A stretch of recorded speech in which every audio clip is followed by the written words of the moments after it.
Donc c'est la dernière lecture de notre deuxième journée de la 8e édition du Festival Tourner la plage. Alors on entendra dans l'ordre Johan Sarah, Sarah Kirina, Peter Hart et Francesca Caruana. Bonne écoute. J'ai appris hier que les orques pouvaient se suicider en agissant sur leur système respiratoire, en laissant leurs poumons se faire attaquer par le désespoir. Ce serait peut-être ce qu'il s'est passé avec la star internationale Keiko, héros du film Sauver Willy, qui aurait difficilement accepté son retour à la vie sauvage après avoir été au contact des humains. Hier, une sorte de philosophe ringard a cru qu'il allait sauver la littérature, nous dire qu'il avait sauvé la littérature. Et, comme Keiko, la littérature a eu cette réaction immédiate. Elle a agi sur son système respiratoire pour crever. Et la littérature devient l'écriture infinie et infâme de ce déclin de poumons. Nous n'avons pas sauvé Willy, malgré les 2 films et les 2 VHS follement ingurgités. Mais nous avons encore quelque chose à sauver, peut-être, au fond de chaque poumon, un morceau de texte, ici et maintenant. Pour écrire un livre, il faut agir sur son système respiratoire, négativement, maladroitement. Il faut entacher ses poumons. Il faut que le livre s'empêche de respirer même, ou bien trop mal, ou peu, ou pas assez. Je n'ai pas réussi à respirer efficacement mon livre et à sauver Willy. C'est ainsi. Les blessures ont radicalement changé la physionomie de mes orteils, qui se sont vus entachés de nouvelles couleurs étranges, comme un hématome qui passe du bleu au noir, au vert, au jaune en quelques jours.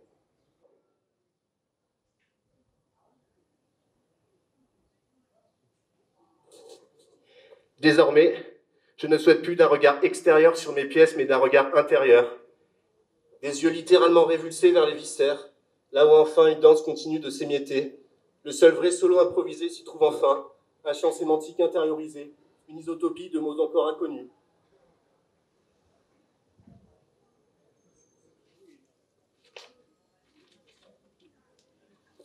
Je veux que mon corps crie, faire crier mon corps, que mon corps soit un cri, que mon cri soit un corps, faire de mon corps un cri.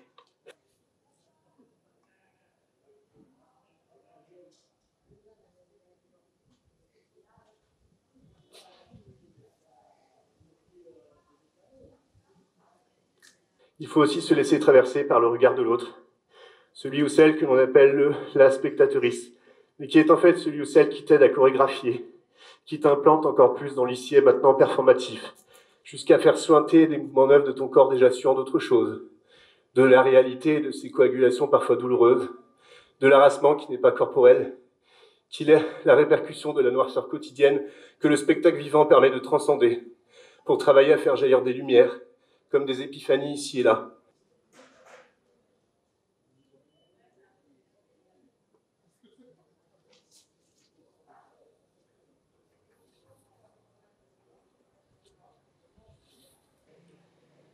Temps de pause.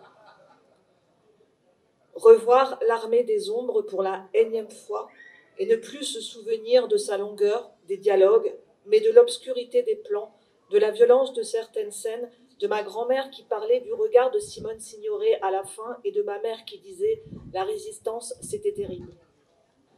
En 1986, après Tchernobyl, la catastrophe entre dans la culture mondiale. Le rapport signale son bruit. Une femme tombe malade. Elle dépense ses économies pour se payer les services d'un gigolo. Elle guérit, mais se retrouve ruinée. Le matin, je me réveille, je pense, je n'arrive à rien, sans savoir s'il faudrait plus de choses reposantes ou plus de choses dynamisantes. La catastrophe climatique dans le cinéma hollywoodien. Le mot panique vient du dieu Pan. La ville hyperurbaine dont le principe de morphogénèse est la séparation de lotissements centrifuges et de zones périphériques. Des mégalopoles fragmentées, des temps dépareillés. Une chronologie d'événements à venir de plus en plus difficile. Ghetto, de l'italien gettare, jeté.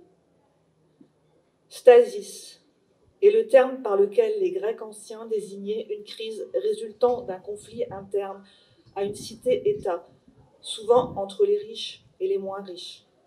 Le ciel est d'un bleu parfait, la piscine immobile, été, meurtre d'un prêtre dans une église, Faut-il instaurer l'anonymat des terroristes? La purge en Turquie continue. La France bombarde. Un couloir humanitaire est réclamé pour la ville de Homs, méticuleusement détruite, hôpitaux et dispensaires compris. Un attentat à Kaboul, un attentat à Mossoul, été. Le bruit de la guerre, le sang qui glace, qui nous surprend dans nos torpeurs, la mort comme un nuage noir au milieu du beau bleu fixe, le bleu, le noir, le rouge. Un album de Winnie l'ourson, avec des pastilles olfactives qui, quand on les frotte, dégagent l'odeur du chèvrefeuille, du sapin et du trèfle. Je me demande quels produits ils ont pu mettre dans ces pastilles pour que, presque 40 ans après, ça marche encore. Peut-on qualifier une autre réalité de réaliste? Peut-on parler d'une autre réalité? Peut-on parler de nous-mêmes? A-t-on le droit de parler de nous-mêmes? A-t-on le droit de s'accorder le temps de parler de nous-mêmes, de parler de notre situation, de parler de notre relation? A-t-on le droit de parler de Dieu? A-t-on le droit de parler de notre relation avec Dieu? A-t-on le droit de parler de notre relation avec des amis imaginaires? A-t-on le droit de parler d'amis imaginaires même si on est adulte? Dieu, il a pas dit grand-chose, mais ce qu'il a dit, c'était pas bien clair. Vous pouvez juste lire les livres les livres de poésie, les textes sacrés, c'est jamais très clair ce qui est écrit dedans. C'est tout le temps une question de production, de vendre quelque chose, de vendre sa Bible, même si tu le donnes à quelqu'un, c'est quelque chose que tu veux vendre, tu veux le vendre, mais gratuitement, tu veux te vendre, mais gratuitement, parce que l'histoire du Christ, c'est un peu une histoire de reproduction à la base, c'est une histoire de reproduction miraculeuse, mais une histoire de reproduction quand même. On a reproduit un homme, juste un autre homme, et c'est tout, et ça arrive tous les jours, et on reproduit des femmes et des gens qui sont entre les deux, et c'est très bien, mais c'est la reproduction, c'est le fait que ça tourne en rond tout le temps, on n'est jamais sûr de qui on est. Mais il est encore possible de changer de mentalité. Il est encore possible de cesser d'être un bébé, de cesser de se chier dessus, de cesser de se faire chier, à avoir des pensées interrogatives, des interrogations, si possible, de cesser d'avoir des interrogations à l'intérieur et de tout projeter à l'extérieur pour qu'on ne meure pas. Je vais lire 2 textes qui sont extraits de ce petit recueil qui s'appelle Corrida, suivi d'un doute, aux éditions Paraoles. Mais c'est pas vraiment la corrida, parce que il y a 2 images de la corrida, une liée à la violence du pouvoir, et où je fais parler, enfin où je mets en scène Salvador Dali, mais plutôt le côté noir de Salvador Dali et le djihad islamique, avec une référence au Bataclan. Et la 2e image, c'est celle de la corrida western. « Viva la muerte !»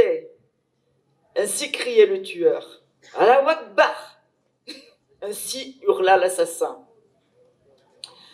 Dans l'immensité de l'œuvre, telle une arène, le corps des pigments danse. Salvador entre en scène dans un Paris ambitieux, fébrile, au ton irréel d'une guerre de peintres en forme de rêve. Lui, seul, arrogant, brillant, bouffe de sa canne argent les mitrailles, engorgées de la peinture restante. Salva. Alors que je vous nomme par ce petit nom qui semble si familier et que votre patronyme finit en pièces d'or, je vais vous raconter l'histoire d'un diable en vous, tant le désir unit le pouvoir et la mort, l'ombre et le soleil, le taureau et la peinture. Taureau, jette à 2 mètres ce poussin venimeux, muni d'une épée qui remplace sa puissance. Le danseur se relève, le fuit, ses pieds ne vont pas vite, les chaussons dans son rêve restent pendus au clou de la chambre. Mais ils sont là, embrouillés dans le sable qui le tue. Il faut fuir à nouveau, glisser avec élégance, se soustraire aux sabots de plomb, plonger en Caïron, revenir. Rien n'est fait. Les cris soulèvent le triomphe du matador. Matar! Non, il n'est pas un tueur, c'est un torero. Il a joué, déjoué, matador. Séquence 2, la mort par djihad. Le bruit noie les détails, les lumières clignotent, saccadent l'espace. Bam, bam, olé, olé, en musique toute. Soudain, clac, clac, clac, clac, une fulgurance. Salva achève son œuvre dans l'or du succès. Le pinceau sec a craqué dans la nuit financière. Une balle tirée depuis sa palette. Se relevant sans gêne, ils boutonnent leurs habits, lancent leur chemise sur le dos de la fille qui ne sourit plus, la poussent vers le touril et trinquent à leur victoire. Lorsqu'il revient plus tard, yeux bleus exorbités, un scalp blond dans la main, elles font un paseo en tournant dans l'arène, flanquées sur chaque taureau, assises entre leurs cornes, jouant les Amazones du numéro 1 au numéro cirque. Debout, couché. À la queue leu en forme de lasso, un taureau miel fonce, seul, vigoureux, nerveux, la croupe libre, le cuir éclatant, le sabot sonore.